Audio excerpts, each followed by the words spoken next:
High, আজ তোমাদের সঙ্গে শেয়ার করব আমার জীবনের প্রথম মেট্রোয় ওঠার অভিজ্ঞতা।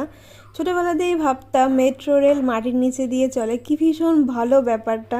তা আমাদের বাড়ি থেকে কলকাতা অনেকটা দূর, যার কারণে ভাবতাম বড় হই এক না একদিন ঠিক মেট্রোতে চাপবো। তো যথারীতি সেদিনকে আমরা গেছিলাম একটু কাজে কলকাতাতে, তাই ভাবলাম যে এবার তো সৌভাগ্যটা করতেই হবে।